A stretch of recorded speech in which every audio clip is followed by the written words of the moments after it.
championship experience? Like, I know it wasn't the result you got, but to make it here, what was it like?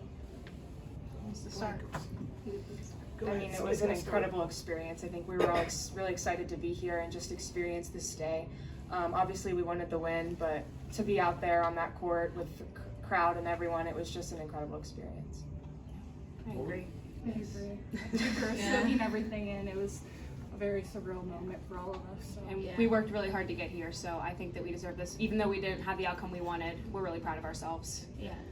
What was it like being able to play in front of your crowd there that came out and a really good showing?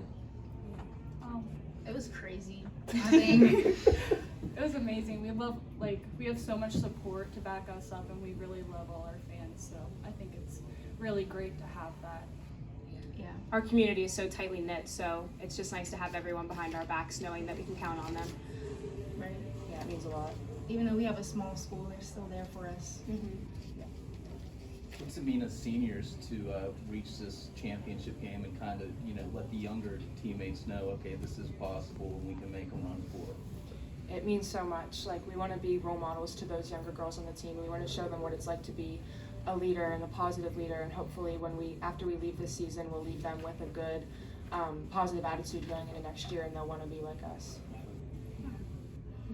Can you guys walk us through what you saw at the end of regulation? You know, you get the steal, step out of bounds, but then force the 5 seconds. So what was your guys' perspective of everything that was going on? I think we were just playing as hard as we could. We knew we couldn't let them inbound that ball. They're a good team, and I think we were really proud of ourselves in that moment whenever we held them from getting the ball, and then we knew we could get it back and we had a chance. But I think that getting that 5-second call kind of gave us the push we needed, just to keep our energy up and to keep the flow going of the game. So. Let me ask about the seniors. I know there's 7 of you on the roster. How many kids are in your graduating class? That has to be a large portion of your whole class, right? 30? It's about 30. It's about 30, around 30, maybe a little more, a little less. a little less. I wonder if you could just sort of talk about how long have you guys been playing together?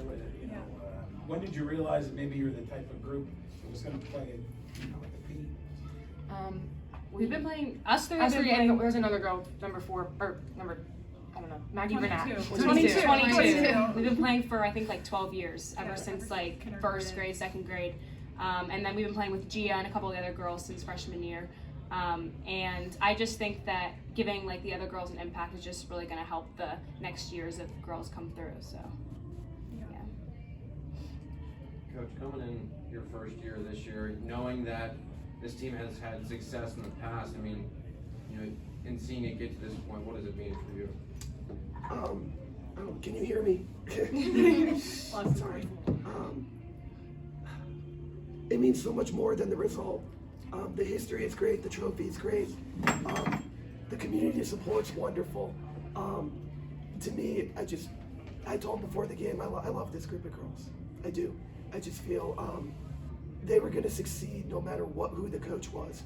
And it was a great opportunity for me to be able to work with them, but to watch them be so close and grow even closer as the season went on, significantly more important than anything I could accomplish as a coach. Because I actually think they might be tighter after this loss than we were going in, so we can continue to play in the state tournament because our season's not done. So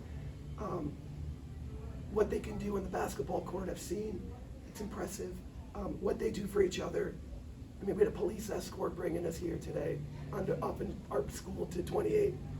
They only care about this team because of these girls. The school is close, but the way they conduct themselves, they rally around them. So to experience that, I never could have seen it coming, and I enjoy every second of it. I thought you played some good defense today. How did you try to attack that? Where did you think you had success? Where did you struggle? Yeah, we knew that's their calling card. They play tremendous defense. We said all week, if we wanted to win, it was probably going to need to be a 45. I told you, like a 42 to 38 kind of game. And that's the pace where it was. And we were patient, and I think we played the exact kind of game we needed. We just couldn't hit shots when we needed to. But they play zone properly. We play a lot of teams that play zone, and they don't play it the right way. It's easy to play it the wrong way. It's really difficult to play zone correctly. They play it correctly, and we knew something would open up. We just had to be patient. We had to reverse the ball quickly. I think we got really, really good looks.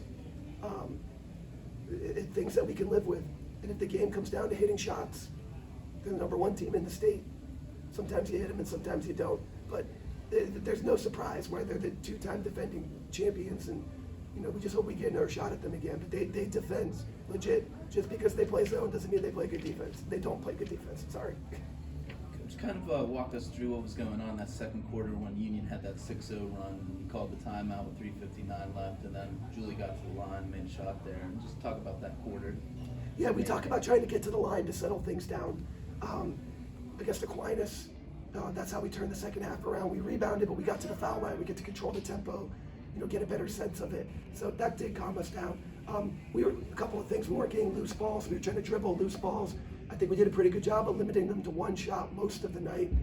But there was that little sequence where they were getting a couple extra opportunities, and we know that we just can't do that. We're trying to get them to stall out, and didn't like what I saw. So we called the timeout. I think we were able to regroup a little bit, and then ultimately, once we settled that down, and we were able to be plugged in defensively, then we really focused on our offense, and we were hoping it would come around, and it didn't when we needed to, unfortunately. Kelly Cleaver put up a game-high total in points. Coach, I know you know her a little bit. What was it like coaching against her? And then if you guys want to follow up, how was it trying to defend her? Kelly's what you want in a competitor. She's a sweet kid. She'll talk to you. I was happy to see her. But once the game starts, there's nothing else going on in her life besides what's going on there. I thought Maggie did a really good job on her. A really, really good job. And then Union was smart. They decided that they were going to go through Kelly. They started the second half isolating her, driving her right to the basket, and getting a foul. It's just good coaching.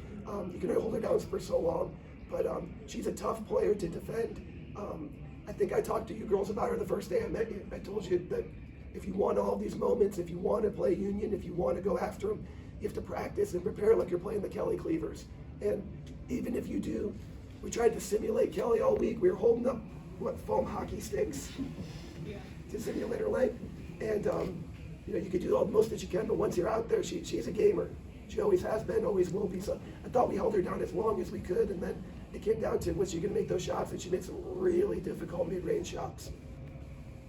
Yeah, I've played her in AAU before. I've known her outside of even single A, and I've always known she's a really tough competitor. That's someone I've always played against, and I don't know, she's a good player, so we knew that we were going to have to try and shut her down, and we did as best as we could, but ultimately she's just a really good player. Yeah, I think once we weren't able to score consistently, they fed off of our missed shots. I think they just kind of got them going, because for the first half, I think with their offense really stagnated, I think we were in a pretty good spot. We were in help, and they were trying to figure some things out, and it was slow. And I think they really fed off of we just couldn't score. And then that's how you blow up in the game. They did the same thing when they played Aquinas a couple weeks ago. It was a 2-point game in the fourth quarter, and Aquinas just couldn't hit shots, and then ultimately things open up for them. That's what they are. That's why they're defending state champs. But when the seniors were freshmen, it was that weird COVID year, and I think you guys only won 6 games. You lost the last 6 games of the year. To go from that to now being seniors and to be on this stage, you guys have come a long way, haven't you? I think we've come a very long way. Ever since freshman year, I think that everyone knew that we were special. I think we knew that we were special and that we could do something really great, and we were just so happy to finally make it to where we were. Yeah, I remember freshman year someone saying to us, I think whenever they're seniors they might make it to the WPIAL championship, and I just thought to myself, there's no way. We had such, we were struggled freshman year a lot, with COVID and everything, just coming out of middle school, and we just couldn't believe that. And then, through the years we worked really hard, and we got to where we are today, and we're really proud of what we accomplished. Thank you, guys. Yep, thank you.